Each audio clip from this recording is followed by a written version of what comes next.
Start stream, and let's see if we're live. Hopefully we are. All right, so we are currently live. Oh, let me set this thing up over here, and I'm just waiting for the phone call. As soon as we get that phone call, we'll be. Hey, what's up, Sanchez 818? What's up with that hush? That hush money. See who else. Let's see who else we got coming in. I'm just waiting for a phone call right now. Hey, what's up, Native Girl? Hey, the next gentleman that I got coming on right now, he's actually Native American, and he's coming in from Riverside County. All right.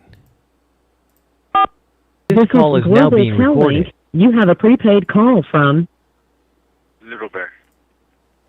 an incarcerated individual at the R.J. Donovan Correctional Facility, San Diego, California. This call and your telephone number will be monitored and recorded. You have a prepaid call. You will not be charged for this call. To accept this call, say or dial 5 now.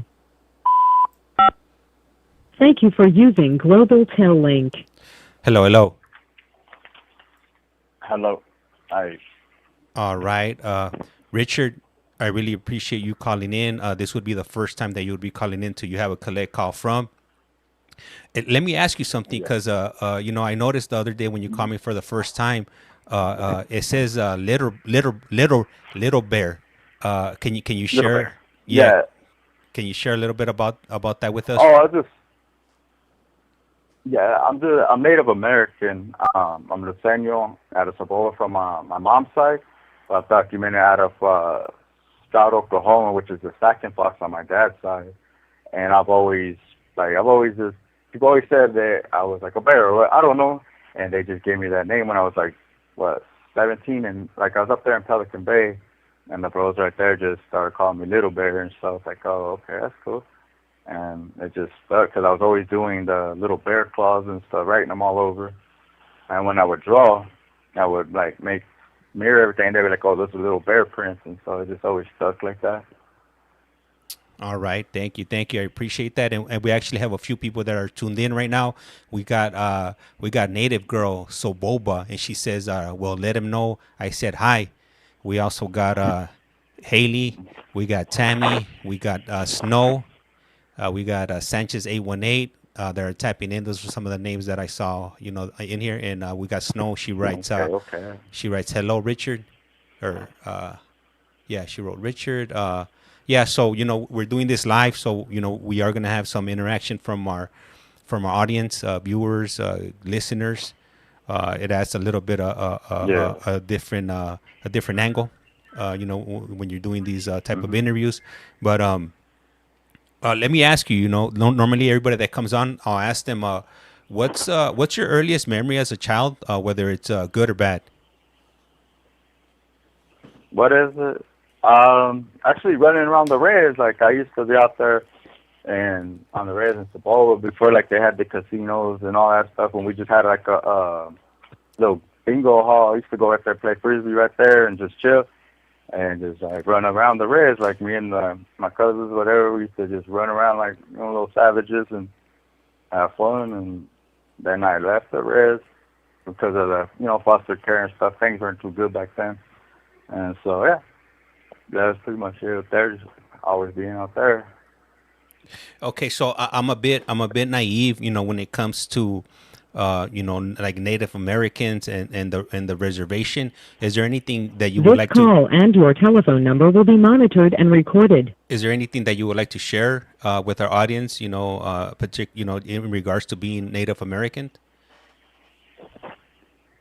Honestly, like I just love our ways, bro. Like I love our ways, and I wish that everybody felt the same about our ways, because nowadays everybody got things like kind of fucked up, kind of messed up. Like they're native, they get money, they do this. Like someone has said from the rest, he goes like, oh well, when they see us, their eyes light up. Instead of lighting up, they get the little dollar signs. And so it's like, that's why I don't trust nobody. I was like, that's cool, but see, a lot of people think that that's all it's about. But that's what I mean. When I did finally make it out, we used to do the indigenous ceremonies, we used to drum, we used to sing, we had to do all that. And me, it's like to learn our ways, to teach, to pass it on. Like even people that are not native can help pass it on, preserve it. Like, so you educate, and you cultivate. Like, you educate them on our ways, our traditions. If you can, learn your language, learn your songs. Like, just in a little bit keeps our ways alive. That's right. That's right. And growing up, at what age do they start teaching you about the Native American way as far as dancing and or dances and rituals? Well, honestly, now it all depends on who is raising you. Like, if you're raised with traditional, like older elders and stuff, then you just learn it growing up. It's not like a religion, like where they take you to church and all that. It's part of who you are, because it is. It's just who you are. It's not. I don't know. It's not a religion. It's just a way of life. It's who you are. It's who we are. And so it's just like it should. But then again, if you just raised by a lot of people nowadays, well, not the majority, but a good handful, a lot of us are. Let's say how you say it, they're not taught their ways. It's just about surviving, because the way everything is out there, the economy, life, just and so people tend to forget to pass that on. I got a comment here from one of our guests on one of the platforms we're running on right now, and they go by BGF in the chest, and they write, very spiritual Hmm. Indians are good people. I hear the sweat lodges are intense. They are, they are. Hold on one second. They're at my door. Yeah, for sure. Huh? Yeah, he's in Fat. Sorry, the cops at my door. Um, the sweat lodges, it all depends on what type of sweat you do. Some of them, like regular sweats, and then you have like your warrior sweats, where you bring in, like, you bring in a lot of rocks and just the elders and stuff, and just it goes as long as you can. Me personally, I don't like to sweat in here, because you never know who you're sweating with. You never know their history, their background, and the things they may or may not have done. And that stuff like rubs off on you, and it passes that bad medicine. And people that are, I just can't. So I stay away from those type of people. So I tend not to sweat. Like, I'll do drumming ceremony, fire ceremony, we'll sing, do all that. But as far as sweating, I'll send fire, but I'm not going to sweat, because I've had bad experiences, and just like, with, I don't know, it's just hard to talk about, because I'm not really sure what to say. Yeah. But dude was all bad, and he turned out to be like a serial rapist, and I just can't sweat with that type of stuff. I can't be around that type of stuff. I don't condone it. None of that. Yeah, yeah. Once you said that, I know exactly what you meant. So, all right, Yeah. cool. Thank you. I'm, Go ahead. hmm No, Um, I was like, why I'm in here, so it's like, mm-hmm. It's mm, it's just, yeah. it's your case, and it's, where you're at right now. I've read your police report, and not your police report, but some of the news clippings and whatnot, and it does. A lot of questions pop up in my mind. But we'll go ahead and get to that part of your journey in a bit. First, I want the audience to get to know Yeah. who you are, and how you ended up where you're currently at right now. So your early life Mhm. growing up, how were your household dynamics? Well, when my grandmother on my father's side, which is Barbara, right, she passed away when I was younger. She's the one that's back in Fox at Stroud, Oklahoma. So she passed away. My grandfather ended up with my grandmother. Well, I call her grandma. Like, the only one I knew on that side. Her name was Noli. This call and your telephone number will be monitored and recorded. It was cool, like, with her, because she was always there. Like, I went to school right there in this little town called San Jacinto. I would go up to Ottawa, Ananza, help her on the weekends, do like the newspapers, and I was just like a little square. Like, I rode skateboards, rode horses, like bikes, and just like a little square. And it was cool though. And then, like I said, I ended up going back and forth, bouncing around, red back to the reds, back to foster care, and just stayed like that for a while. All right, all right. And then when was the first time that things started to change, as far as like you either like picking up like a juvenile case, or being involved in the legal system? Well, like I said, like I was telling you the other day, I did the first 20 years, or the last 20 years, incarcerated based stuff, like just stuff that my brother did and a family member did, and I never said nothing or anything. My mother had actually told Riverside County the sheriffs, that it wasn't me, that it was my brother, that I was in Riverside with her all day, and then the victim had actually wrote a what do you call it, like a statement Yeah. saying, talk to Richard, he might know.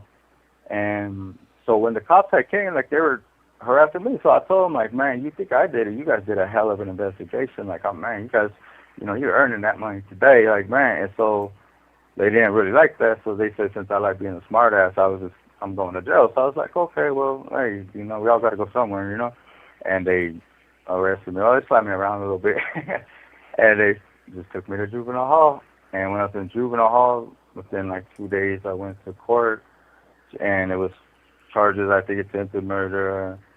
My brother shot a dog. Their dog stole a quad, and like I said, to this day, I ain't never drove a quad, but my public defender, her name was, I think, Virginia Dill or Miss Dill. She's an older black chick. She said, I told her, like, hey, look, I didn't do this. My mom's right there. She'll tell you who did this. And I could just talk to the victims. And so, hold on, this was at my door. Yeah. Yeah. All right. So she encourages me because I had no history and of no crime, like no criminal history, no drug offenses, nothing. She said, well, to avoid you sitting in juvenile hall and, for all this stuff, just plead guilty and you'll go home today on probation and maybe a little bit of community service. I wasn't tripping on community service. I like working, but it didn't happen like that. So I told him I'll enter guilty, and that came back in a week, and I was sentenced to CYA. And prior to this case, were you ever arrested before, or this was like the first time ever that you ever came into contact with the law? Well, again, like I had been when I was in Nevada, I had went out there to visit my father, the one I told you had committed suicide. Well, I went up to Nevada to visit him because he had just got out of prison, and my auntie and everybody. And while I was there, my brother, same brother, was there. He decided he wanted to rob some place and break in their little wood shop, and then he's not too bright. I'm not trying to be disrespectful or nothing, but he tried to sell the stuff that he stole to the dude's brother or cousin, I think it was, and it was all engraved. So he called the cops, and because I was with my brother, he just, some people, they don't know how to not lie or take responsibility for their own shit. So, and I was always tired, keep your mouth shut. So I went to a detention center for a couple of days, and they let me go because I had no criminal history. That was in, 96, I was 13. And then pretty much that's it. Like, I have been, same thing with him. Every time I'll be with him, like, I just end up not being questioned by the police for stuff that, stuff that he did, or I don't know. Okay. So I'm gonna take you back to you go back to court, you get sentenced to CYA. At that time, at 17 years old, did you know what CYA was? And I was 15. 15. When I got sentenced to CYA, I was 15. 15. Yeah, Oh, wow. 15. Man. Yeah, see, they had it all messed up because they had me down as serving, I think what they called it was RM time, which I never did. Ricardo I M? had never been in that juvenile hall before. Yeah, there you go, Ricardo M. Ricardo They M, said yeah. that I had served multiple Ricardo M time, and And so when I got there and I read the report, that's how I know the victim of my brother's shit had said, talk to Richard. He might know because I read the whole statements and everything when I was there. You have 60 seconds remaining. Yeah. I'll call you back. Okay, for sure. We'll be waiting. You want to call you back? Yeah, for Okay. sure. Yeah. All right. So we currently got Richard Hampton on the line, and he's currently in Donovan.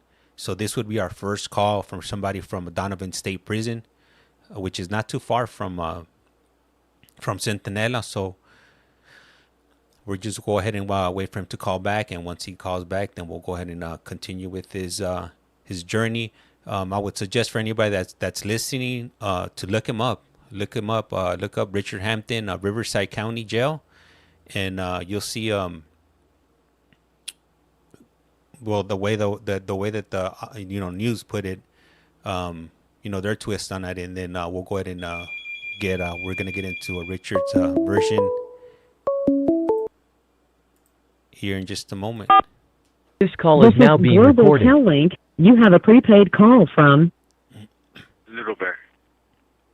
an incarcerated individual at the R.J. Donovan Correctional Facility, San Diego, California. This call and your telephone number will be monitored and recorded.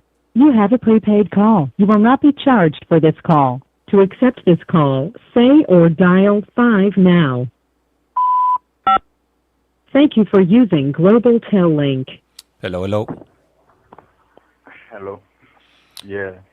So the cops there at my door, they just keep coming back and forth to everybody's cells because of that incident I told you took place this morning. So they just keep. You know what? I know in the news lately, there's been a lot of there seems to be a lot of more incidents than normal. I think where people are getting hurt. Yeah. So when you mentioned that to me, earlier on when we spoke, I wasn't the least bit surprised because it just seems like something's popping off all over the place, and it's I think a lot. Go ahead. it just is becoming a more of a common thing in the news when you hear these these stories or articles about people getting hurt. Yeah. Mm-hmm. I think a lot of it has to do with they're trying to integrate all these yards. Before, like when they had the 50-50, they were doing the lower levels, like dorms 1 and 2, people going home like within a couple of weeks or whatever. Mm-hmm. But now they're hitting the 3s and the 4s, and they tell you straight up, like, okay, we're going to put you in handcuffs. Like when I got here, they're like, we're going to put you guys in handcuffs, and we're going to escort you to your building. And when we take off the handcuffs, what you guys do is up to you. And so they just let you get it, and either you stay, all like non-designated. That's what they said. It's non-designated, which is a program yard, or Mm-hmm. you'll go to a non-programming facility, which is you ain't got shit coming, And Yeah. it's all up to you. And I just read a message from Lisa. She wants me to let you know that she's in here listening. Okay. For I sure. don't know, so what's up? Oh, she can hear me. Yeah. Everybody can hear Send you. some pictures.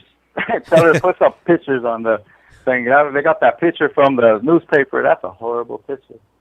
yeah. It's not. I don't think that picture's It's doing like you I justice. just woke up. Yeah. Nah, that don't do me justice. I ain't a big, I was conceited or nothing, but damn, they could have done, a little bit better than that. Yeah. Too Hey, bad. but real, I got an excuse for that.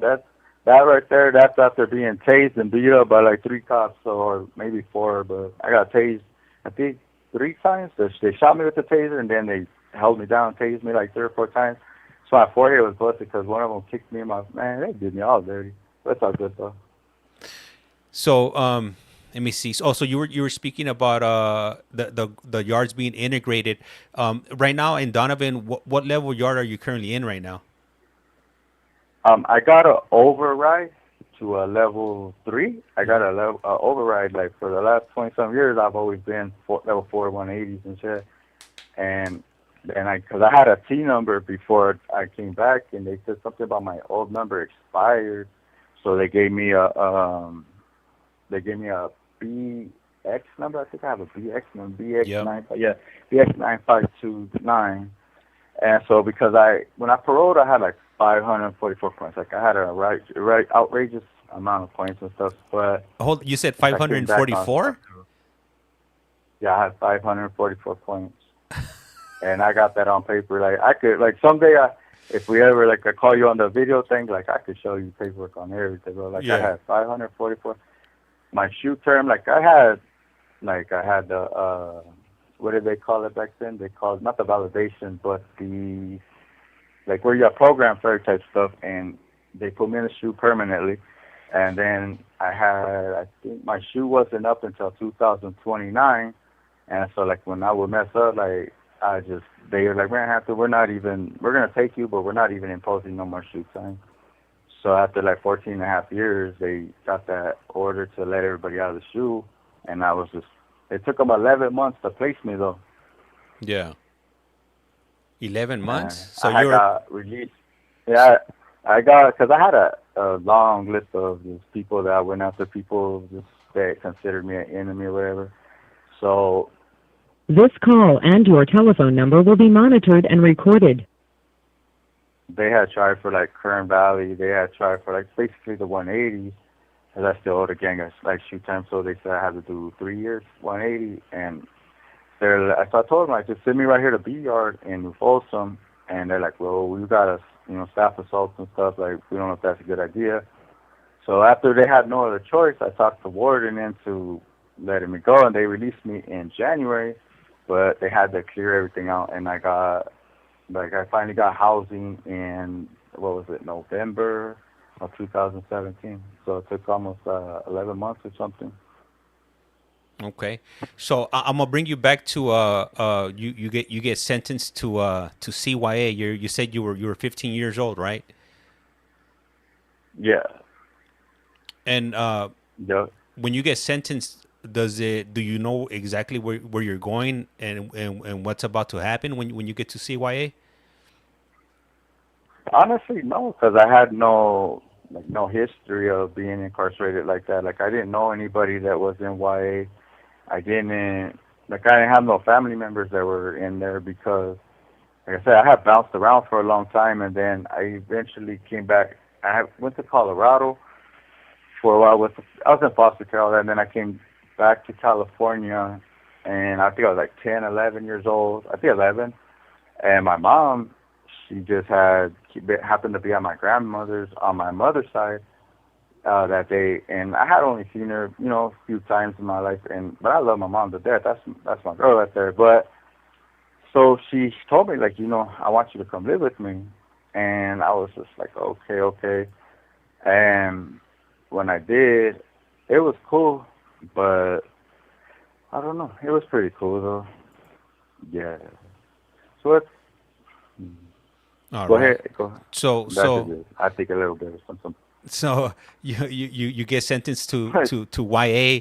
Like nobody like in your unit was like telling you like, hey, this is what you could expect in YA. Like the staff weren't giving you the heads up to kind of be ready, and put your game face when No. Nah. No, they just used to call it gladiator school. Like they used to say that juvenile hall got you ready for YA got you ready for prison, and that's pretty much it. Like, and that's what it was, because in juvenile hall, like I have my whole right eyebrow split open. Like for a long time, I didn't even have no eyebrow, because one of the cops right there, his name was Campbell, right? And then they just were like hella bullies and shit. Like these fools, like they just thought they were shit. They were working out and just picking on little kids, and so. I mean, I'm a smart ass. Like, I say what's on my mind, and sometimes it's offensive, but sometimes it's, but if it's the truth, it's the truth. And I had said some stupid shit to one of them, and they started some shit between me and another inmate, or ward, or whatever they called it at the time.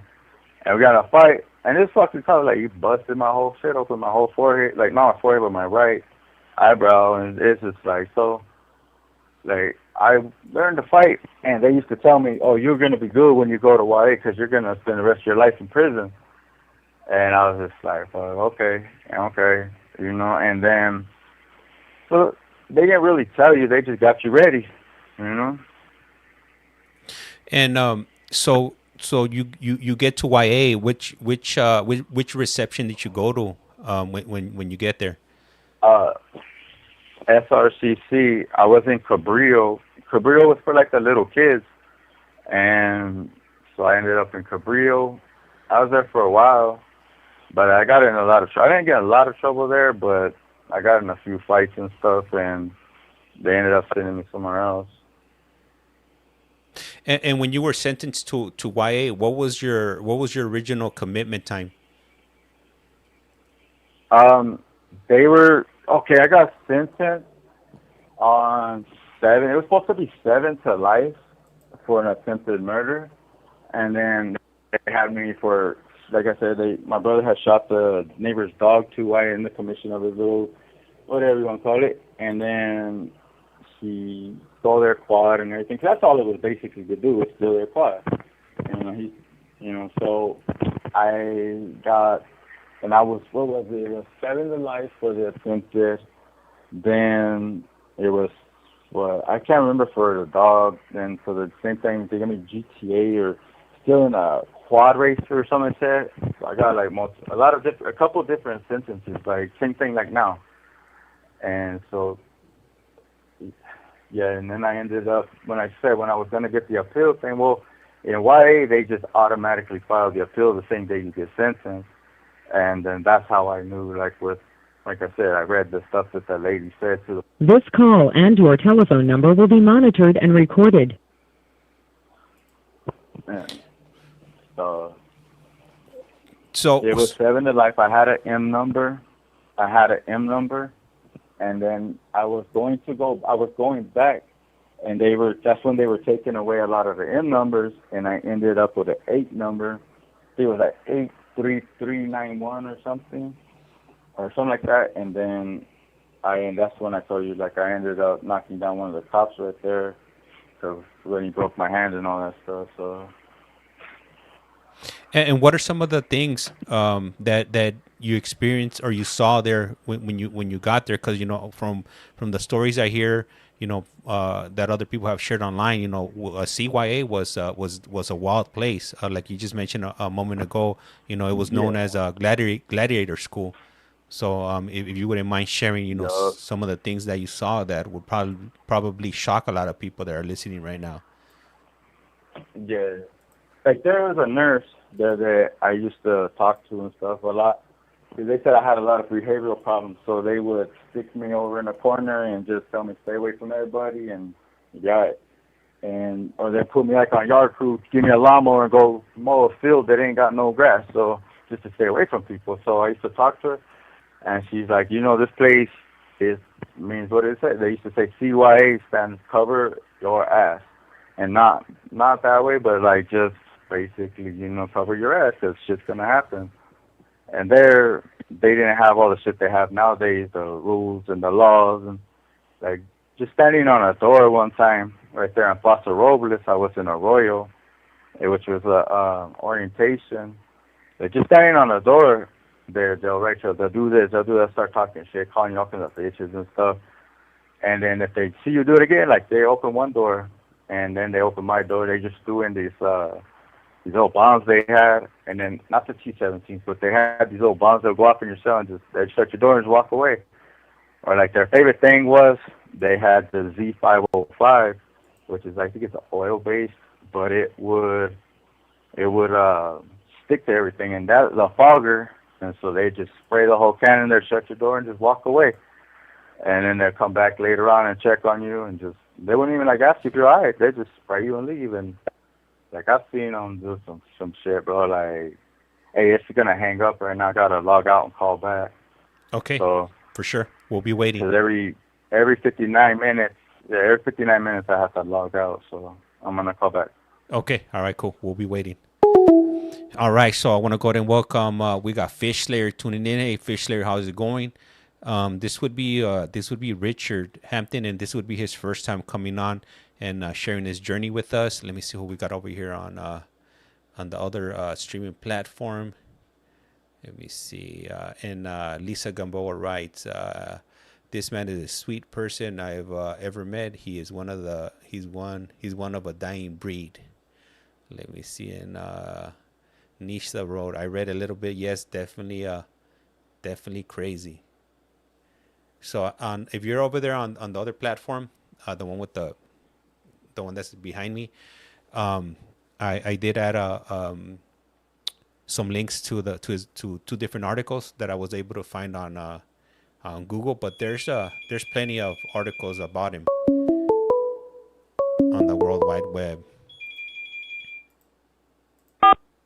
This call is now This being is recorded. Global Tel Link. You have a prepaid call from Little Bear. an incarcerated individual at the R.J. Donovan Correctional Facility, San Diego, California. This call and your telephone number will be monitored and recorded. You have a prepaid call. You will not be charged for this call. To accept this call, say or dial 5 now. Thank you for using Global Tel Link. Hello, hello. Hello. All right. We might be having some issues with the phone. If you guys tune into these collect calls, you're probably used to these issues, arising here and there. I know I am, because I take a lot of these calls throughout the week. So hopefully he's able to tune in. If not, then he'll probably hang up and probably give us a call back. Let me see here. No comments. Does anybody got any questions for him? If you got any questions for him, feel free to ask. And I got my daughter coming over here right now. She just took a shower. Okay. All right. She told me she'll be right back. She was gonna go put a little mask on to hide her identity. Anyhow, how is everybody out there doing? Like I was just mentioning, where can I read the articles? Active Hood. If you go, you could just look it up on Google. Type in Richard Hampton Riverside and Red Rum, but spelled the other way around, and he'll pop up. He'll be like the first article that comes up. All right, and here she comes. I gotta make sure she puts her mask on before she comes over here. ¿Lista?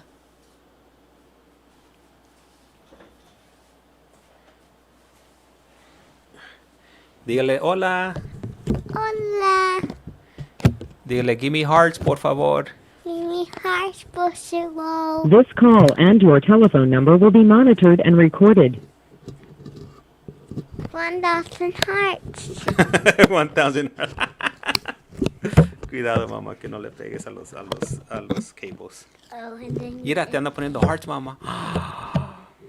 Mira. Y Nisha te dice hi. Y Lisa te dice hi. hi. All right. So we're still waiting. We're waiting for Richard to call in. It looks like there might be some issues with the GTL service, so we'll wait for him to call back. ¿Qué les quieres decir, mamá? Gracias. Gracias. A ti. No, gracias a ti. No, gracias a ti, toma. Oh, my daughter, she's gonna turn 6. She's gonna turn 6 this month. We're gonna be going to Disneyland, and she can't wait. That's Spanish. Te dice, mira, Maribel te dice, hi, pretty. This call is now Lisa being dice, This is happy Global birthday. Tel Link. You have a prepaid call from an incarcerated individual at Okay, the mama. R.J. Donovan Correctional Facility, San Diego, California. This call and your telephone number will be monitored and recorded. You have a prepaid call. You will not be charged for this call. To accept this call, say or dial 5 now. Thank you for using Global Tel Link. Hello. Hello. Hey, sorry, I had to use my cellular fucking number because it's like, I'm being real, like, you think we're trying to take money out of the bank or someone else's bank account. They got the PID, the PIN, and then facial recognition, and a bunch of fingerprints and all kinds of shit just to make a phone call. So, Yeah. and mine kept saying that I had a call in progress already, so I just used my celly. Yeah, so you know what? I'm kind of familiar with that glitch that there is. Even though Yeah, if you disconnect, it'll like on my end the call was still going on, but obviously it was silent. yeah. But you gotta wait a full 15 minutes before that call drops off before the system will allow you to do a new Oh, call. Yeah, oh, I didn't. Yeah, I didn't know yeah. that. I ain't really like. I was never familiar with this tablet thing. This is the first time I've ever been in a place where they had tablets and stuff. Like I told you, like I ain't never been to Night Yard till I got to this place. Yeah, I remember Places you. I've been like, yeah, like you could get up in the chow hall and walk around, pick and choose who you're gonna sit with and all kinds of stuff. Where I was at, like they don't even eat in the chow hall. They self these. Oh, okay, man, that's interesting. You know, like the 180s, like well, everyone that I've been to, they don't ever like feed in the chow halls. They all just selfies. All right, so I'm gonna bring you back to CYA. So you say you had an a M number. When you have an M number, that means that you were sentenced as an adult, right?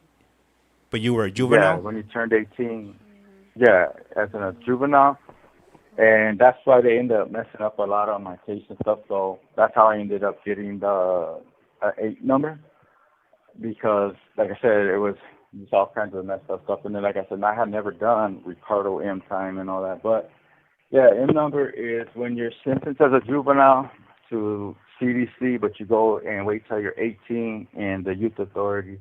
But while you're in there, if you keep messing up, like fucking a fire, you're doing all kinds of crazy shit, they'll send you to CDC when you're just get you out of there. And that's what they ended up doing to me because I ended up stabbing that cop, and so they're just like, you know what, we're just getting him out of, we're gonna get him out of here. So when I went to the courts, they gave me, I think it was 9 years total.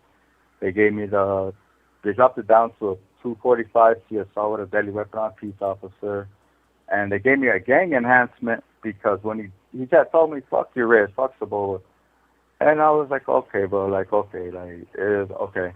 So when he broke my hand and stuff, he kept saying like, oh, does it hurt? Does it hurt? Oh, of course it hurt. You just broke my hand, bro. Like, is it supposed to feel good or something? So I told him, like, fool, like, you a bitch, dog. Like, you, okay. And then I ended up coming back. Me and my Sally ended up knocking him down. And I told him, well, fuck Saboba now, bro, because he just got fucked by Saboba. And he didn't like that. So they said that that was a gang thing. And then when I proved, like, that's not a gang, like, that's native, like, that's the name of a reservation, like, you're tripping. And so they ended up saying I was from a different gang. That, like, I've never even been from a gang, but they put me down as it, and I got the 5 years for gang enhancement. So you ended up getting sent over to YA earlier than you were supposed to originally, right? Yeah, I got when I was 17. I was supposed to go when I was 18. But like I said, I was still in the courts and stuff because I had attorney and everything. And because by the time I got my adult case, my to sentence to where I can actually do it in YA instead of going to prison, I had already caught this other case for the assault on the cop. And then I ended up going to prison. I was in Wasco on DER for like 17. And we were on lockdown all the time because of other people, you know, like, and it was war. Like everything was like a war zone in there, so we were on lockdown. And I ended up, again, same thing, and I was in Pelican Bay like at 17, fairly late. The last couple of months, I was 17 years old up in that place. And ultimately, how much time did you end up spending in the CDCR? From what? Okay, even concluding YA or Yeah, yeah, just yeah, including total? including what? Yeah, from the moment that you got picked up on that case. Okay, October, I think it was October 10th of 98 till July 2nd of, what was it, 2017. No, 18, excuse me, yeah, 2018. So about 20 years. And how was it that you were able to actually come home, because your sentence was a lot a lot longer than 20 years, right?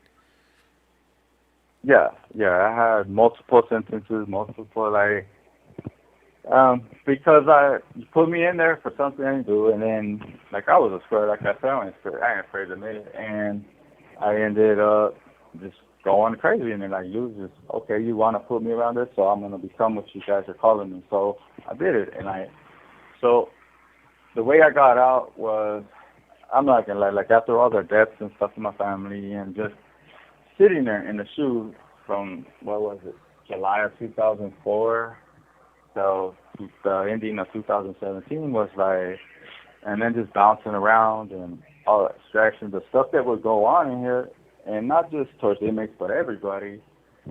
And it got to me, and so like I just stayed in trouble. So like I had told you, like to do the stuff I did, I had to manipulate my thinking into like, okay, it's good, like let's go get this shit over with. So, what was your question? I forgot. I Um, was uh, looking at the way. like from the moment that you went in, um, till the time you came out on the first case, how long did you end up spending? And you said 20 years, right? You ended up spending 20 years, yeah. okay. Oh, and then Oh, and that's how I ended up getting out. yeah. There you go.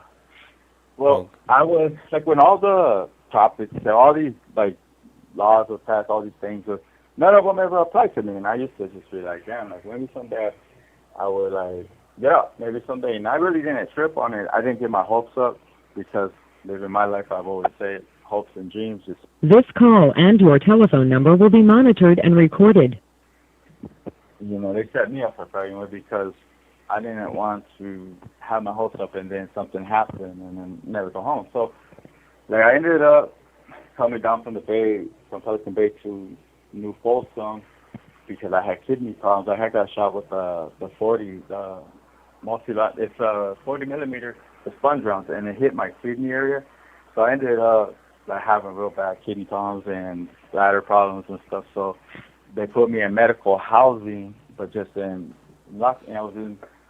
They just would cap yourself so you couldn't come out. Nothing. They still shoot, but I was still a shoot inmate. But I was in medical housing, so I stayed there, and then I ended up like just like I talked to mental health there all the time because they would do like back then mental health never came around. Like you would never hear about it. So eventually over the lawsuits and stuff, they would check on you every day. So they started checking on me, and I just talked to people. And I met a few of the doctors right there that were really cool, really like helpful and stuff. And so I just talked to them. And one of them, she used to always tell me, like, you seem like real smart. Like, and we just started talking. And long story short, I ended up like just wanting to stay there. So I just chilled. She told me like how to stay there. So I went about it that way, the right way. Then I met this other one, and she was hella cool, and so like I just stayed there, and they used to talk to me all the time, and it got me to slow down. They got me to like I was blindfolded, like I had put a blinder on me, and I did it myself. So I started realizing, seeing the things they would say, like you still can have a chance, you just gotta wait. And then when that youth offender law and all that different stuff passed, like they showed me, like look, all you gotta do is this, and that. And I ended up getting out of the shoe. I even had asked them, like, can you leave me in the shoe so that I at least have a chance to go home? And they're like, well, we can't do that. The law's passed that, we have to let you guys go 10.5 more years. So I talked to them, and they're like, look, we're going to make you EOP, this and that, and so you can just go to a mental health yard and just chill, go to groups, just chill, and you don't have to deal with none of the extra stuff. So I was like, oh, I could do that. So I went, and I got into some shit right there. Like I said, I got into some shit right there, and on BER, they told me that one of the dudes made a statement that he was gonna stab me, and he told on me. He told the cops that if I came back, he was gonna stab me, or his people were. So they overrode me to Lancaster, and I was cool right there, and I really didn't like it. The cops were like, something completely different there. And so they ended up sending me to Salinas Valley, the upper, and I told from there because of the mental health thing, like they helped me stay focused on things that were outside of this world, And the help, I'm not gonna lie, it helped. Like, I give him credit for that. So you end up paroling. What's on your mind? Because you just mentioned that you kind of slowed down and from speaking to these nurses. Um, what were your plans or aspirations? When you paroled your first time. Yeah, I've only been on parole one time. I've never. That's the only time I've did like 8 months out there Hmm. since I was 15, and so my aspiration, I really didn't have no. I had like growing up, I always wanted to be in the Marines, like, but I always kept things simple. I didn't want to be rich. I didn't want to be a millionaire. I didn't want all that extra stuff. Like, that's too much work for me. So, and because I like to work and shit, like I like to tattoo, draw, but I also like to work. So I used to think about like construction and stuff, and I really ain't trying to go sit in no class for fucking 8 hours a day just for a piece of paper that says that, like I can buy that online. So I was just wanted to get out and try, because everybody used to say when they finally told me like, look, you're gonna go home, they used to tell me, oh, you're gonna be back within, we give you 90 days, we give you 60 days, like, oh, we'll leave the lights on for you. Oh, this, and I used to tell them like, I used to tell them like, well, you can move in, like you can have that, like that's all you guys, you don't even got to pay rent.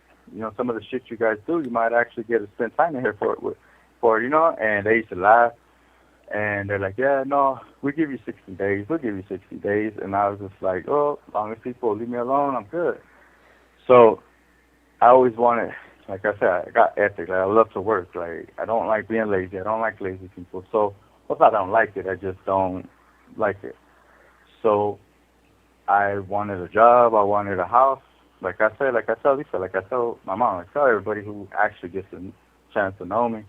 Like, all I wanted in life, I wanted to get married. I wanted just like a kid. I only wanted a daughter, though. But there's a long story with that one. I just wanted a daughter.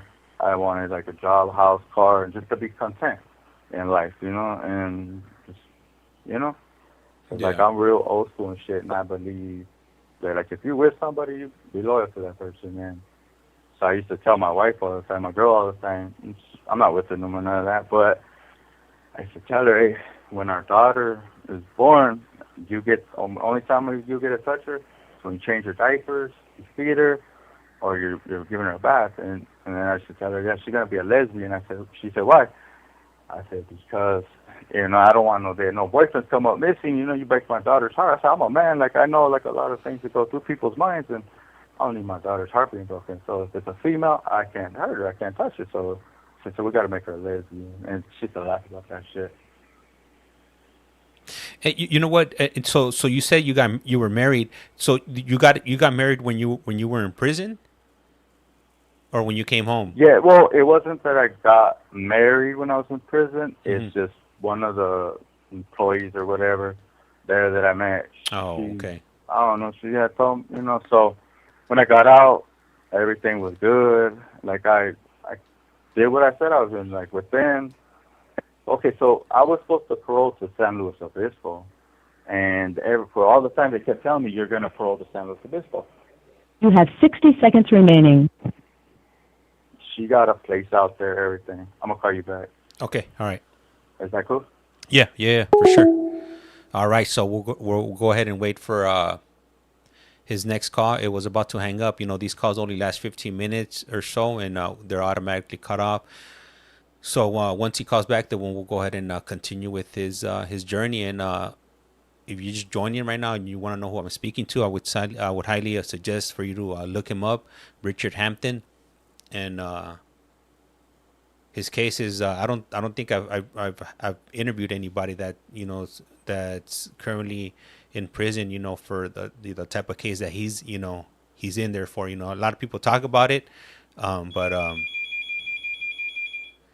here it is.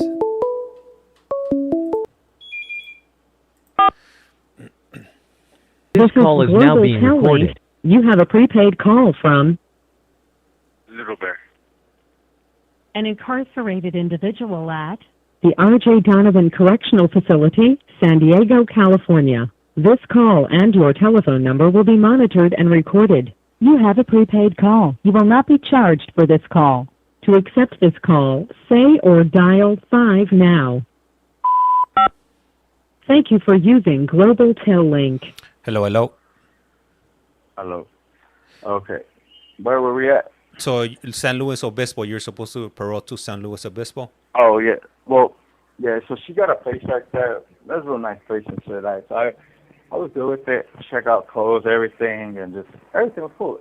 And then 30 days before I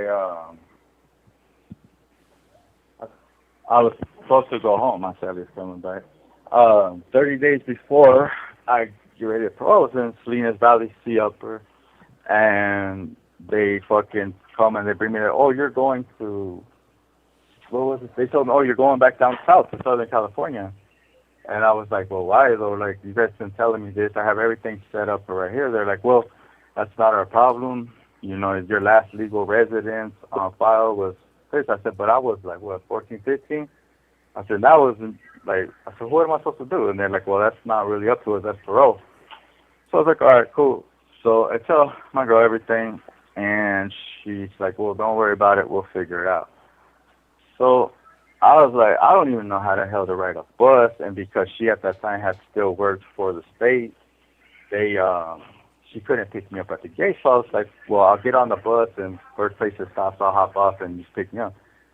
So I ended up getting lucky that day, and they sent me straight to San Luis Obispo. And we ended up driving to Riverside the next day. And like I said, I didn't, because I was a kid, I didn't have no social security number when I got. All right, so it looks like his call was cut off for some reason. So we'll just hang around for a bit, and hopefully he's able to reconnect. It seems like his tablet might be acting up. You know, earlier on with the other call that we connected with this tablet, the audio went out. So sometimes, you know, these things happen with these tablets. Sometimes they're reliable, other times they're not, and I would think, you know, by now, you know, GTL has been in the game for as far as I can remember. I remember them providing service, you know, in juvenile hall. So, and this is back like in the late 90s. So hey, what's up, Gigi? How's it going? How you been? Let me see. We also got Joe Billings. Hey, welcome back, coming in from Carson City, the harbor area. If you guys don't mind, you know, drop your with the city or state you guys are tuning in from. And over here, let me see. I got another question from BGF in the chest, and I'll go ahead and ask him your question as soon as we get to his the outcome of the case that he's currently in for.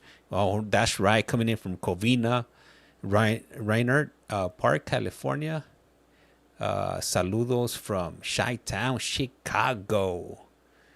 Utah in the house. Man, Bell Gardens, that's right. Ventura County. All right. Let me pick up the call right here. This call is now being recorded. Global Tel Link. You have a prepaid call from Little Bear. an incarcerated individual at the R.J. Donovan Correctional Facility, San Diego, California. This call and your telephone number will be monitored and recorded. You have a prepaid call. You will not be charged for this call. To accept this call, say or dial 5 now. 5. Thank you for using Global Tel Link. Hello. Hello. Yeah, the phone went off, so I don't know what happened, but yeah. Like I was saying, so I had no social security number. Like, I had none of that stuff because no one ever applied for it when I was a kid. Mm-hmm. No, I never had no ID, no nothing. So I get to Riverside County, and we were waiting for parole all day. They tested me, did all that. They told me I had, 8 days to register as a gang member with the local police department. But I had to have an address, and like we didn't. So my girl, though, at the time, she did a reservation at this hotel in Moreno Valley called the Exola, a real nice hotel. Like, and I was tripping. Like, it was nice. I mean, nicer than anything I've ever been in. So we went, and we stayed there, and then like I had to do the registering thing and all that stuff. So like excuse me, my celly got back. So I went there, and like when they told me it's part of, if I don't get a ID within 10 days, I didn't know. Let's see, 10 days was for the, or 8 days was for the registering for the gang member thing. And then it was 30 days. I had to get an ID, a social, and all that stuff. And I would go to the DMV. Before she had went back to San Luis Obispo, she had tried out. She went to the Social Security office. And then they're like, oh, well, you need an ID in order to get a Social Security card. So I went to the DMV. DMV said, oh, you need a Social Security card to get an ID. So we went back and forth to these places, and then she had to go back to work.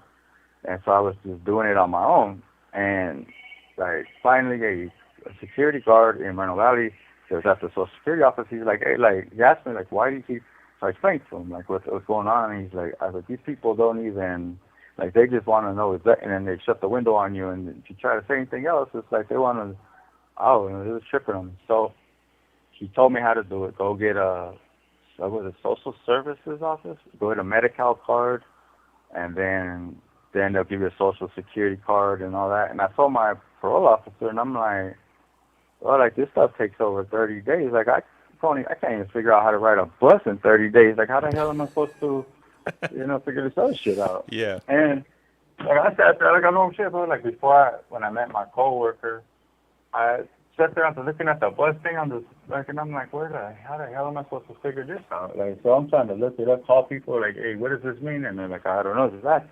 And me, when I got out, like, I couldn't talk to people. Like, even when I got my job, my coworkers would be like, look, Gilbert, you go do this and stay away from people. Just let us talk to them.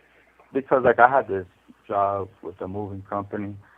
It was under the table, and this native dude, like, she was one of the bros. We were part of the drumming circle and everything. I'll have Lisa send you a picture of us at the indigenous celebration in San Bernardino. But he helped me get the job and stuff, so he would help me all the time. And, like, so he'd tell me, like, you just stay away from, let me talk to the people, because, like, I was there to move their stuff, not pack their stuff. And a contract with certain things is strict. And so I'm like, no, like, I'm not packing your shit. That's on you. Like, with all due respect, I'm here to move your stuff, not pack it. They're like, well, I'll buy you lunch. I was like, well, I'll buy myself lunch if we can hurry up get this job done. Like, I get paid, when you're done. And so they tell me to stay away from people. So for me to actually talk to people, it's kind of hard. And that cop, our security guard, he helped me, and I got it. Finally, it took like several months to get both. And so I live right there in Moreno Valley, over on, Auburn and Moreno Beach. It was a pretty nice area, 5-bedroom house. But when I first moved in, my girl had helped me find it on Craigslist. Because my parole officer's like, oh, well, where do you plan on staying? I'm like, shit, I don't know. That's your guys' thing. You put me out here. Like, you guys did this to me. I didn't. And she's like, well, can I go with my wife? Like, can I go with my girl, like, in San Luis Obispo? That's what you guys said. And they're like, well, you have to pay off your restitution. You have to do this. You have to do that. I was like, so when I get that done, she's like, you got to apply for it. Then that county has to accept you. And then I'm just like, yeah, this is not going to happen because, one, I don't want to talk to you that much, and I don't want to look at you. So she leaves. Man, her name, at that time, I forget her name because I ended up switching to a dude, he was real helpful. And so I got the job and everything. I ended up moving during the day it was J&R United all day, and then at nighttime from 7:30 in the evening till 1, 2 in the morning, I had a contract with Ashley's Furniture. And I used to, for $50 a night cash, I wasn't tripping. So I ended up we would move all night for Ashley's Furniture. We'd go to a warehouse in Colton and just take care of that. And it was, bro, thinking back, that shit was crazy, though. And so parole, they didn't help me with shit. But I did good. They ended up, They ended up putting me on I went from high control parole. But because I was doing so good within a certain amount of time, they told me the head of Riverside County Parole, they held a meeting, and she's like, congratulations. She's like, wow, she was, consider yourself lucky. You're the second person in Riverside County to be placed on CD2 parole, because that's just the lowest parole you can be on. She says, with someone with your amount of time, the stuff you've done, like with your crimes, she goes, like, the stuff even you did in there, like, nobody's ever been on parole like this. But, well, she said one other person, she goes, but you're going to, because everything shows. And so I was doing good, though. It was pretty cool, but no thanks to parole, you know. And let me ask you, so when you originally got out of prison, were you 37 already? I got out 13 days before my 37th birthday. Okay, so you get out and you didn't have any paperwork. You didn't have your birth certificate, and you had also mentioned that you didn't have a social security card. So if you've never been issued a social security card, then that would be definitely so that's why you were getting like the whole runaround, because one was asking for one document, the other one was asking for a different document, and you couldn't get either of them because there was no way for you to obtain it until the security guard told you about getting that Medicaid or Medi-Cal card. Medical, yeah, I think it was IEHP or something like that. And This call and your telephone number will be monitored and recorded.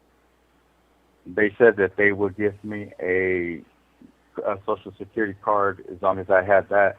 And nobody could tell me that, though. Like, literally, I have been to the one in Moreno Valley, I think, 3 times or 4 times. And the one in Riverside, I have been there, like, maybe 2 or 3 times. And that's it, like, bro. Like, I honestly, if I wasn't so scared, like, to come back to this shit, I would have just said, man, I'm cool, keep that shit, bro. Like, but I was really trying. Like, I really did good, though. And I was trying. So how long was it before what did you pick up a new case, or did you catch a parole violation? I caught both, but let me explain to you a little bit about that. Yeah. Like I said, over the years of being in there, it just kind of messed up my head. Like, you know, I've heard people in here being screaming to death all night, being beat to death like this, and it's just something that'll stick with you. And because, like, my childhood and shit, like, I've seen it all, like, especially growing up in certain places. I've seen it all, so it's just things bothering me. And so I have, like, a real hard time sleeping. Like, I used to have insomnia. And, like, I'll go days, weeks without sleeping, half hour here, whatever. And so when I was out there, I was doing hella good. Like I said, you know, I worked all day, worked all night.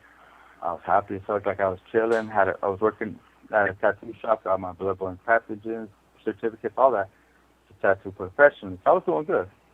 So when my girl, you know, my wife, she got diagnosed with cancer, breast cancer, and it has spread and stuff. So, cause when I met her, like way back then, like 2009, 10, she had told me she was going to go get checked for it, and it came back negative. And then in 2017, 18, she's like, I got to get checked, like something's wrong, blah, blah, blah. So she goes and gets checked, and the same doctors that had told her it was negative because she had real dense breast, so she was real susceptible to it. So they're like, oh, well, if we would have caught it back then, you know, we could have done this or done that. Yeah. So she stopped coming down from San Luis Obispo because, like I said, she had a career out there and everything. So she would drive down on the weekends, see me, all that, and then go back. So it was cool. I was comfortable. Like, I could sleep and just chill. So when she got sick and the things just went bad, I stopped sleeping. And, like, I literally wouldn't sleep I didn't sleep for almost 20 days. And I would get tested, so I wasn't high or nothing. And I went to the parole office, and I knew it was bad when I just started just seeing things that weren't there and seeing people that weren't, I was really hallucinating. So they go, and they asked me, like, well, do you want to seek mental health treatment, this and that? So I was like, you know what, anything that's going to help me avoid going back, because I see myself, you know. So they try to tell me I'm going to go to ETS, this little 5150 hole. And I was like, all right, that's it. You know, I got that shit tattooed on me. You know, once upon a time I used to pretend like I'm crazy, but not. You know, so I was like legitimately crazy now. So I go, and I get out. They were supposed to hold me for 72 hours, and the doctor releases me like in 2 or 3 hours, and they expect me to walk from one side of Riverside all the way to the other one, and I was just like, well, like this is crazy. And it was hot as hell. I had a hoodie on, and it was just like, man, that's too much. So I walked. It took me several hours, maybe what 4 or 5 hours. I was literally from one side of Riverside to the other. And I said, I don't talk to people, so I didn't want to ask nobody for help. Like I didn't want to ask for rides, nothing. So I get there, and parole. And he's like, I was like, why did I have to come here? Why couldn't I just go to my house? They're like, oh, we just wanted to make sure you're all right. I said, but I don't have to check in. And so they're like, no, we just, I was like, so basically it's just bullshit, right? And he's like, well, if you stay here and tomorrow we could get you a ride back to Mineral Valley. I was like, so what am I supposed to do tonight? Because This call and your telephone number will be monitored and recorded. I was supposed to be in my house by midnight, at least once. And I was like, so you want me to go sleep in the streets and all that? It's okay for you to violate my parole, but not for me. So anyway, I called some people. They come pick me up. I stopped at their house for a while. I helped them. He's an older dude and his wife. I have to switch all the electrical outlets. We go out to eat and stuff. I end up going to my friend's house. So I get there, and we used to work on motorcycles. We used to work on the cars and just stuff like. Because the only person I really talked to out there, besides my coworker, so he calls me, and I got all this stuff recorded and everything, like all this lines up. So I go to his house. What was it? It was whatever month. Okay, you know how February sometimes has more days than the other times? Yeah. Okay, Yeah, well, so leap I think years. it was the 29th or whatever, but yeah, so I'm not sure whether, because I've seen the dates and none of them match up with so many different reports on my case. They're like, this one will say the 27th, I got arrested on 27th at 1 in the morning. This one will say the 29th, and this one will say, just so many different contradictions. So I got there, it was the night before the 1st, whichever was in 2019. He tells me he wants to work on the motorcycle, the fuel lines and stuff, the brake lines, because it was a racing bike. It was real nice. So I tell him, like, yeah, I really don't want to. I've been up. I can't. But so I went over there anyway because I didn't really want to be at my house because it was like being in prison, like nobody there. So I was just like, I'm cool. So I went over there. I got there, dropped off about, I think maybe 12, 11 o'clock at night, something. We go in there and we're chilling, and he starts working on a motorcycle. We thought to go Chevron and get hot dogs and stuff that I wanted. Come back, and we're fixing the fuel line. And I smoke cigarettes. I don't do dope, but I smoke cigarettes. So about 6 in the morning, he was running the fuel through it, and I was catching it in a 44-ounce cup. It's almost not full, but almost. And when I went to light a cigarette, besides I said I'm not a firebug, and I really don't know too much about all the fume stuff. So I go to light the cigarette, and the fumes catch on fire in the cup. So when I shoved it forward, and as I tossed it at the same time, it got on old boy. You have 60 seconds remaining. Hey, I'll call you back. Want to call you back? Yeah. Yep. All right, so there we go again. A 15-minute call comes around, and we gotta start all over. So we'll go ahead and continue right now when he does call back. And like I said, if you have the opportunity, look up the case. I cannot say on here without getting flagged what is it that transpired when he did end up going into the Riverside County Jail. But there's a lot of questions to be asked. What was the name? Richard Hampton out of Riverside County, or Riverside.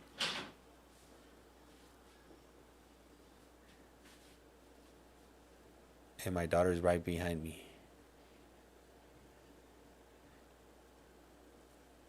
¿Qué andas buscando? I'm gonna try to look at your stuff. I'm trying to look at your pictures. My pictures? Yeah, how are these? Ponte tu máscara. Ya sabes cuando vienes que te tienes que poner tu máscara. I can look at pictures. ¿Ah? ¿Qué pasó? Pictures. Oh, ¿quieres que enseñe la foto de David? She's gonna show.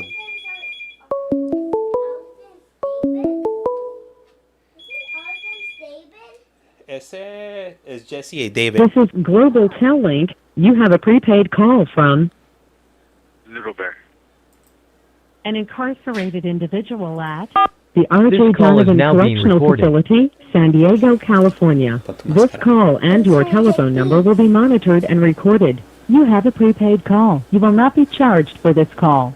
To accept this call, say or dial 5 now.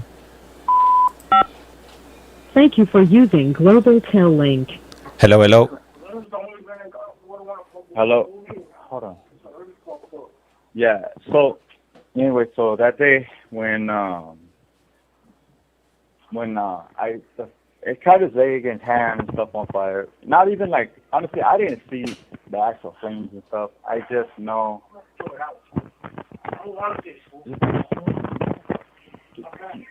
Give me a second. Hold on, just my son is a little, he had a bad day, so give me a second. Okay. Just relax, just relax. All right, we'll talk right now. So anyway, so that happened. I didn't see him catch on fire, bro. I just know he took off running. Like, he ran inside, and there was no fire, like they said. Like, I didn't see the motorcycle on fire, nothing. But because when I lived at the house over on Auburn, this dude had lived there, and, well, he rented a room out of the house, our place, and we shared it. And so when he's renting the room, he was there for he had been on, what do you call it, like, bail. He was out on bail for beating his girl.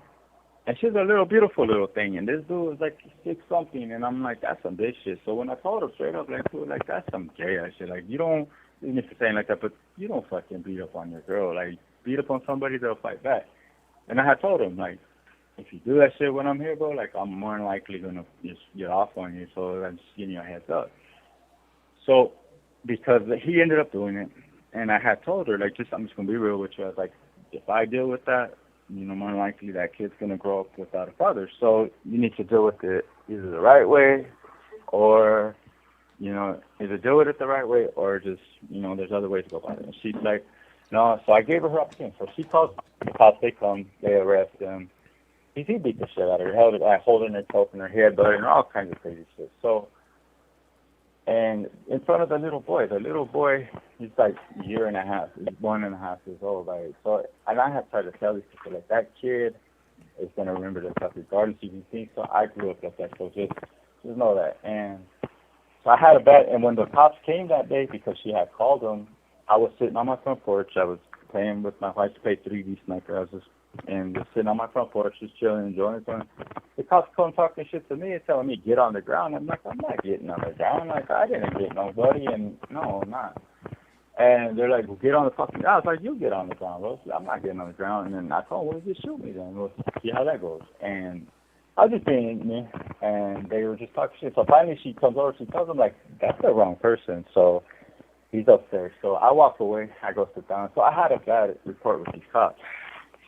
So when that fire happened, I walked away because I already knew which the cops were coming because they called them, and it was more the fire department and the ambulance. So when they get there, I just was standing over in the corner, like on this little brick wall, watching them, and they knew where I was at.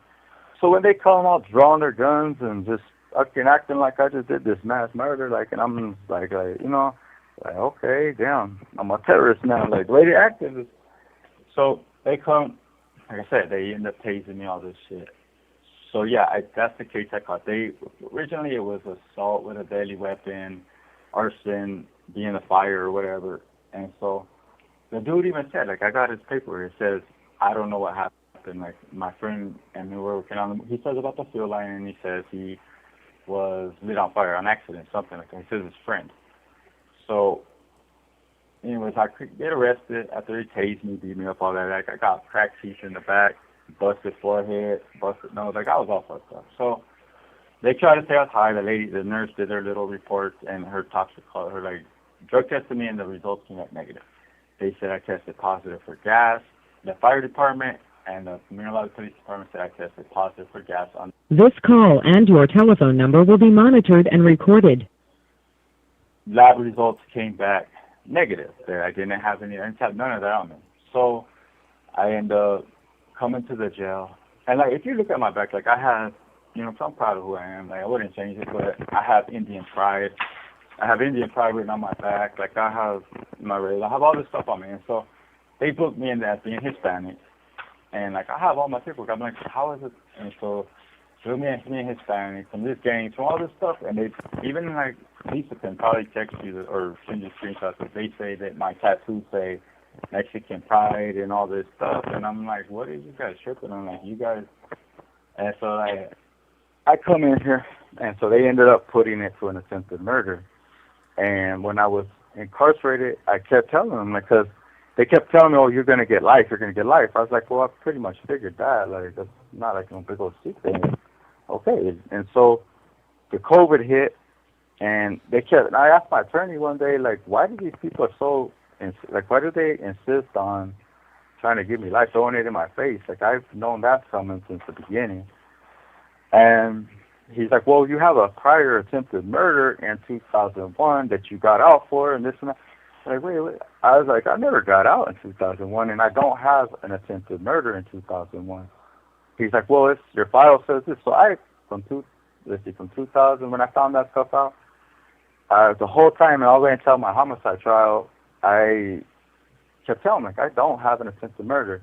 So during the homicide trial, they tell me, I stop the court and I tell the judge, like, hey, you know, you guys keep saying I have an attempted murder. Like, I don't have an attempted murder in 2001. So they order them to look at it, and they go look at the file history, and they're like, oh, yeah, that's our mistake. My bad, I'm sorry. Like, oh, well, if this wouldn't have happened, you probably could have made it home. And by then, you know, I was already facing, well, they were trying to seek the death penalty, but the main office, DA's office said no.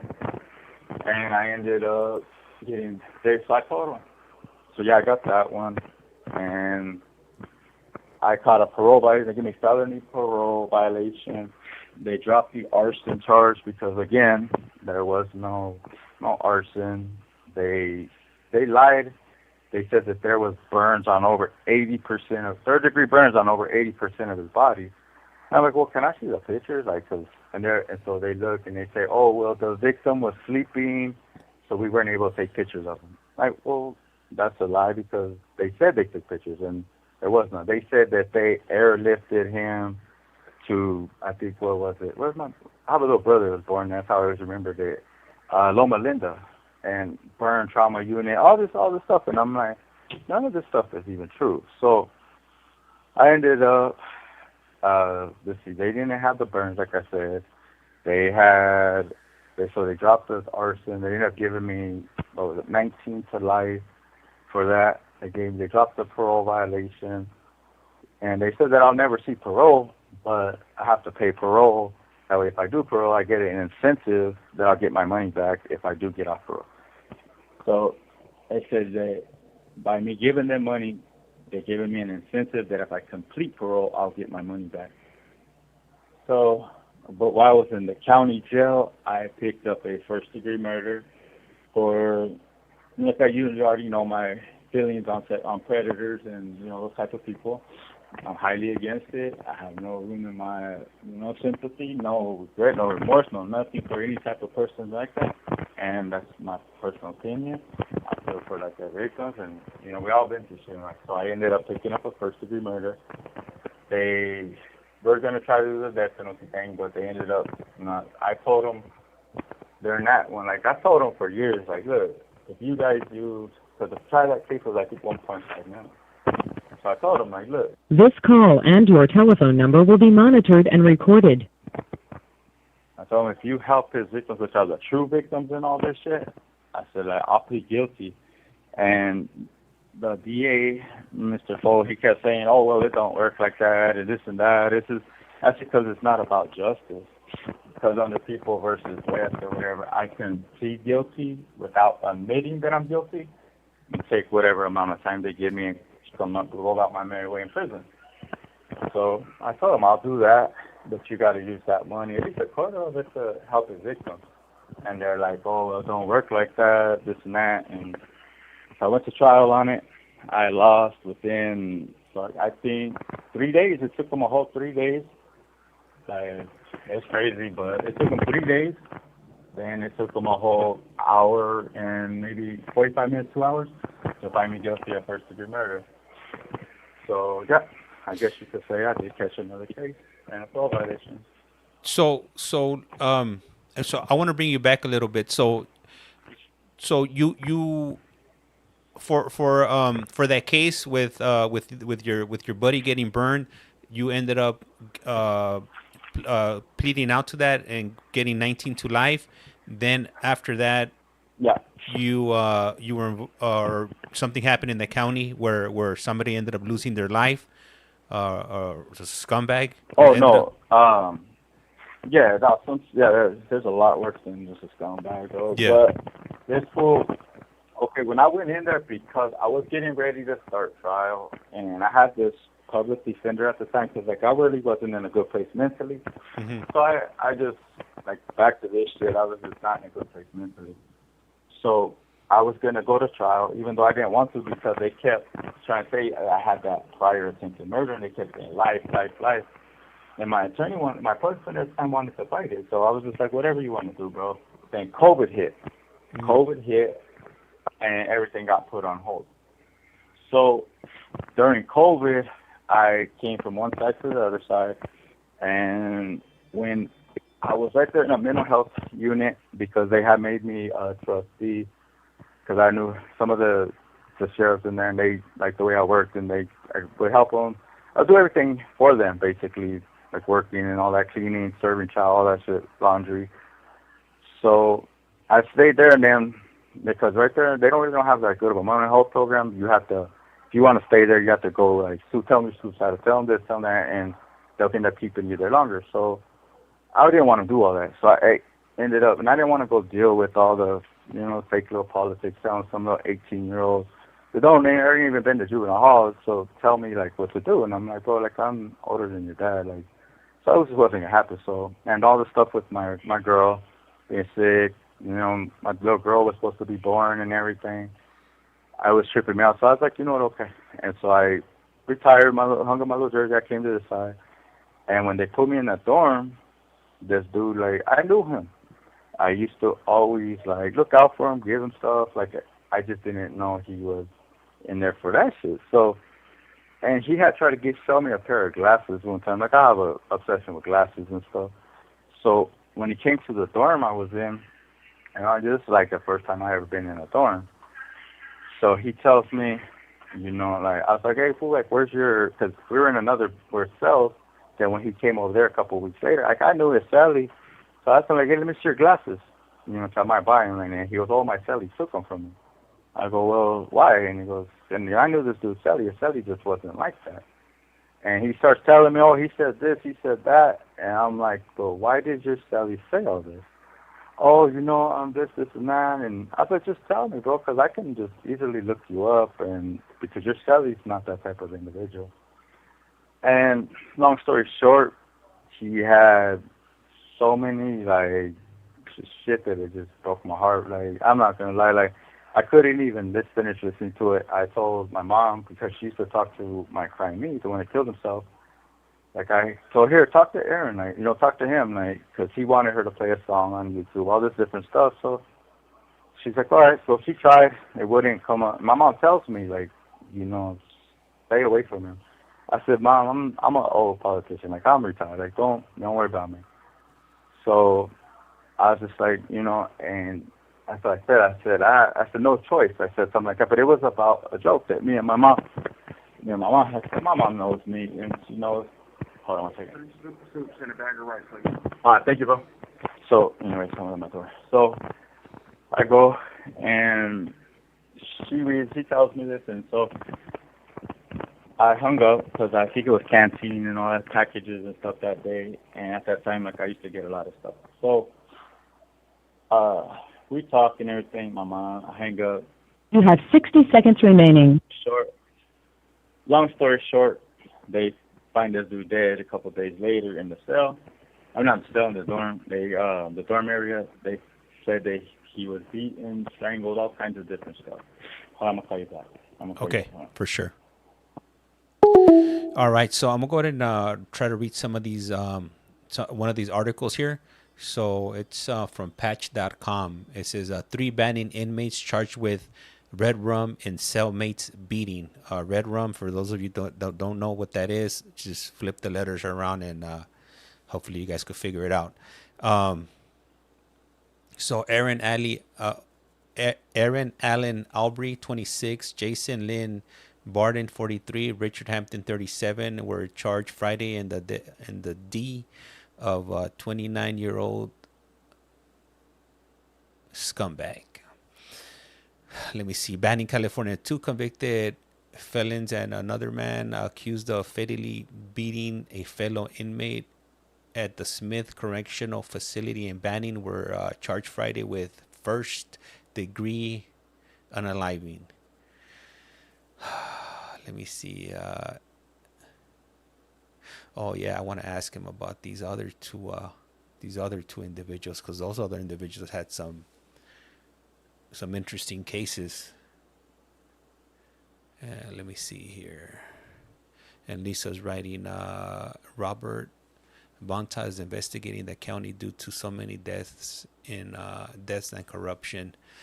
And Lindsay has said Lisa he already did trial. Yeah, so he went back and he did. I think this was back in 2020. This call is now This being is recorded. Global Tel Link. You have a prepaid call from Little Bear. an incarcerated individual at the R.J. Donovan Correctional Facility, San Diego, California. This call and your telephone number will be monitored and recorded. You have a prepaid call. You will not be charged for this call. To accept this call, say or dial 5 now. Thank you for using Global Tel Link. Hello. Hello. Yeah, they're serving chow. They're released for chow right now, so I'm just gonna chill in the cell though. Anyways, so where were we at? I think I had said that there were scumbags and I'm not. Oh really... yeah, I remember. Yeah. About the whole thing. Yeah. So, anyways, long story short, they found him dead. In a bunk, like he was sleeping, all this stuff. So, and they had cameras all over that place, and they just twisted shit up to what it wasn't. Like homicide, like bro, like I said, I've been incarcerated since the '90s, and homicide got on stand. Said, oh yeah, we dealt with Hampton in Riverside County Jail in 2017. I'm like, well, okay, well, I'm not really sure how true that is, but okay. So, like, the whole way the trial was going, they just flat out, like, when homicide gets up there, they say they stop the video after hours of just playing a video of just a bunch of inmates walking in circles. And even the judge said, like, they had a point to this, like, he's on a witch hunt, and she said conspiracy theory. She was like, these inmates are just, she was, I don't even know who's who. They're all wearing the same thing and look the same. They're just walking in circles. Like, do we really have to watch all? He's like, yeah, no, I got a point. She's like, well, can you just get to it? So hour and 39 minutes of video, we get there. So he stops it like at the 38th minute. And is there anything significant about this? He's like, yeah, the inmate, what do you say, called me, the defendant is assaulting the deceased. And they're like, that inmate, right, that guy right there. I said, yeah. They go like, yeah. And I was like, oh, okay. Like, and I write my attorney, because he's over there playing on, he was, what was he doing? He was shopping on Amazon. I didn't even tell you what kind of stuff he was buying. He was looking at the soccer game, the scores, and he's on some chat thing with other attorneys talking about judges and stuff. And so I write down, and I tell him, like, everything they're saying on stand's contradicting the video and what's written on the report. And he goes, yeah, no, I agree with you. And this call and your telephone number will be monitored and recorded. I tell him, like, well, can you say something? Because if I do, more than likely we're all going to be in trouble, bro. And he's like, no, I got this. And it's like, okay. And so it was, like, obvious that this dude did not know nothing about my case. Even though he was a cool dude, he bought me this book out of, like, an $8 book out of Amazon while we were in trial. And I said, hey, at least I got an $8 book out of this, double life and an $8 book. All these workouts I already know how to do. So I figured I was lucky, at least I got that out of him. So I'm just being smart. But so anyways, he goes and like during like that thing, the homicide says they could clearly see me assaulting the deceased. Now, the deputy that was at the time there that day, he was a sheriff, and then he became a sergeant. He says, he gets up there, and they ask him, Johnson, can you see anything? And I give it to him. I even thanked him later for telling the truth during the testimony, so, because he came up there and checked on me. He's like, I just want to make sure you're all right, this and that, you're good. And I was like, yeah. He's like, you don't need to talk to anybody or anything. I was like, no, I'm good, bro. I said, well, I appreciate you, at least telling the truth. And he goes, yeah. He goes, the DA got kind of pissed off at me, huh?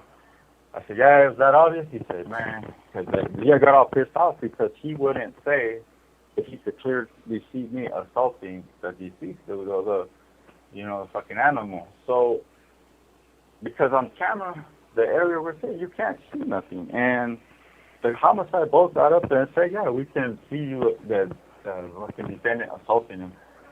And he says, I blocked his view, I blocked his escape route. Like, first of all, someone has to be trying to escape in order for it to be an escape route. So he gets up there, he tells the truth. Anyway, they get mad. And then I come that day, what was it? Dr. Fajardo, he's a pathologist, he lied. He said that a swollen brain shrinks, not swells, but it's called a swollen brain because it got the lack of deprivation of oxygen or something.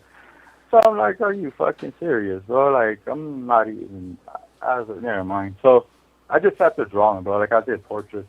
I even gave them to the judge. Like, here, when I got sentenced, they sentenced me to 55 to life for the murder, first-degree murder.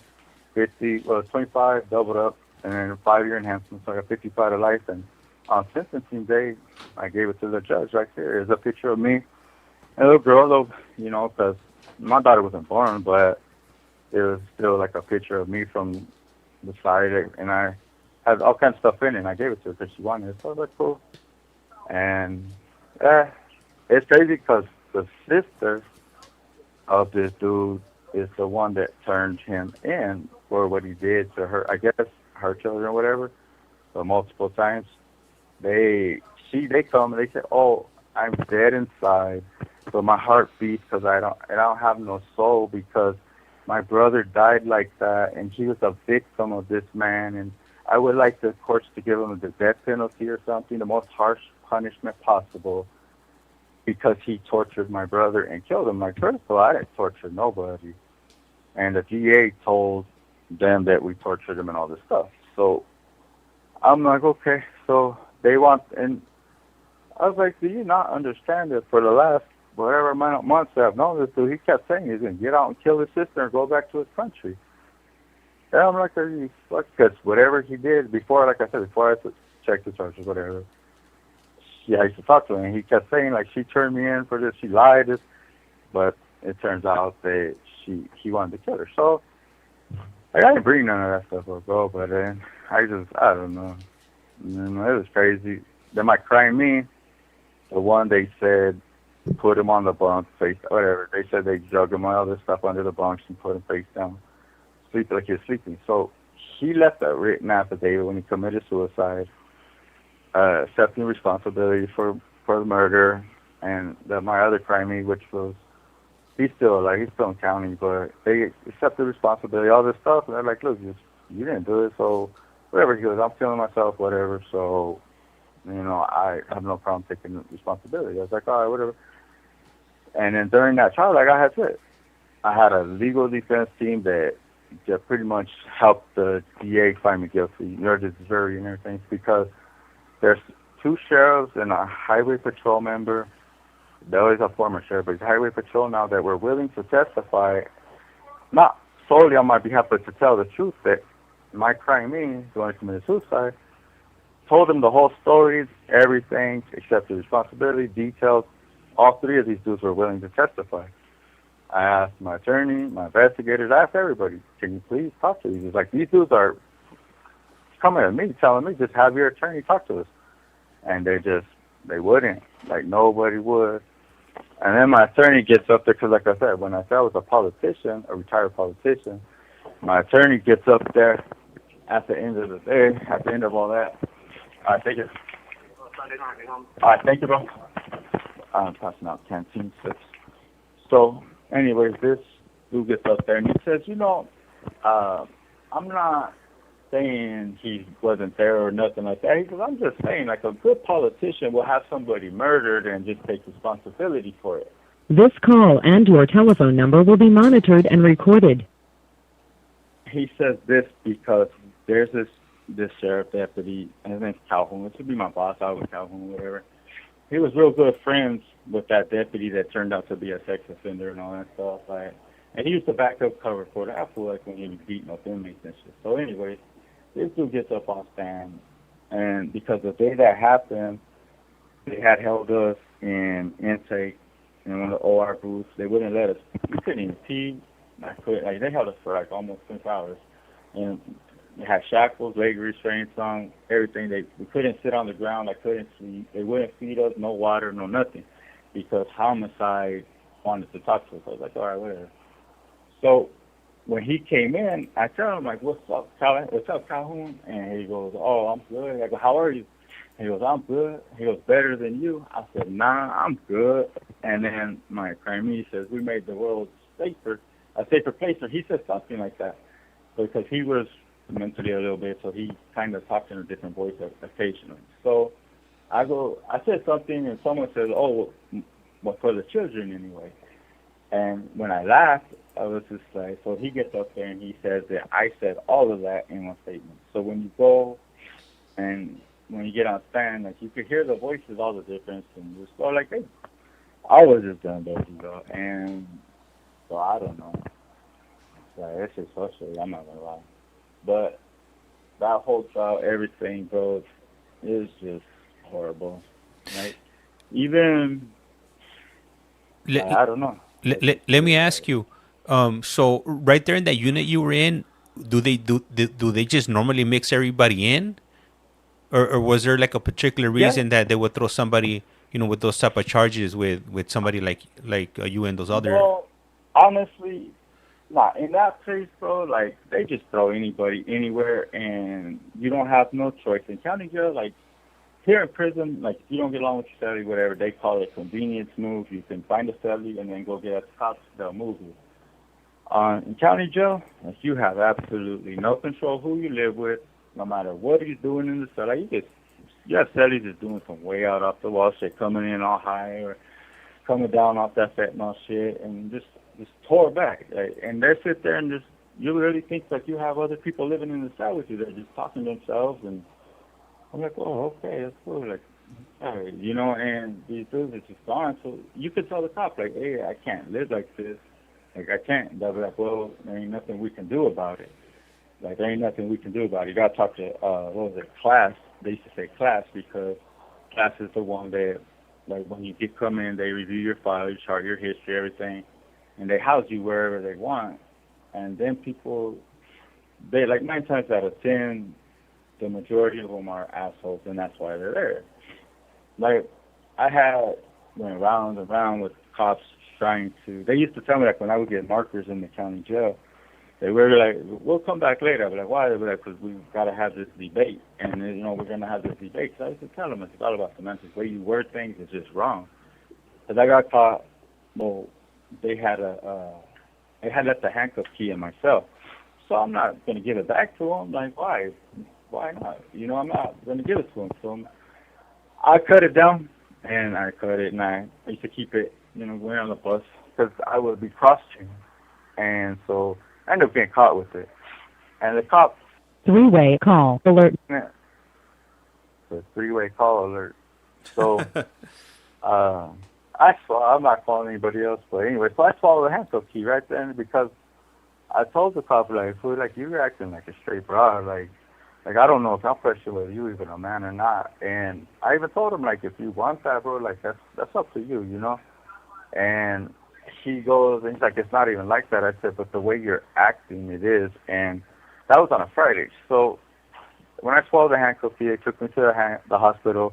I refused the x-rays. They put me on contraband watch, which is to tape all the toilets, turn the water off, everything, and just until you shit it out or whatever you give it to them, you sit there in a holding cell.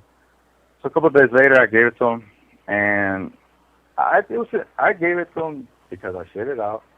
Now, on the report, it said that I'm not gonna lie, because I had another one. So, I had a homemade one, then I had theirs. So, the one in my mouth was homemade, and when I went to the X-rays, they didn't see it. So I ended up they found it eventually. So I gave it to them.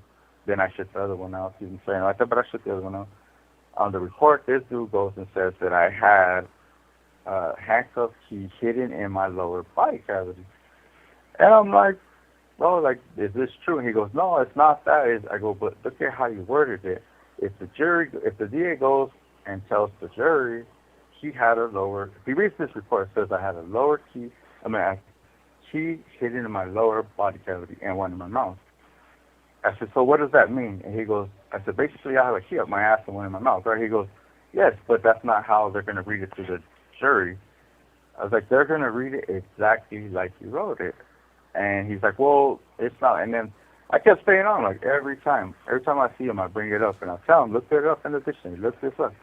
And he just used to be, I'm tired. You have 60 seconds remaining. And so those people right there, like, they, they're going to do what they want to do. And no matter what you say, because you're the inmate, they don't give a fuck. Because they have their little ERT, emergency response team, and they're built like that in there, Yeah. So I know the call's about to hang up right now. Would you mind if we split this up and do it into a part 2? Because I gotta step out. I gotta step out for a minute. Okay. Yeah, I got you. Just let me know when to call. Hit me up on the GTL and I'll call. Okay, perfect. So hey, I want to go. But if the one from Sabo's still the same, if she ever runs into my brother Eric, his name's Eric Hampton. That's my little brother. I never got a chance to see him, but I always just wanted to send mine. And like the Briones and all them, like those are all my family. So I just wanted to, send mine. All right, for sure. Yeah. All right. Then, so hey, I want to go ahead and thank you guys for tuning in and sitting in with us for this last hour and 41 minutes. Really appreciate it, Lisa. Hey, thank you. And like I said around here, life's like a candle. Once you blow it out, it's lights out. And with that, I'm out. You guys go ahead and have a good one, and I'll be back.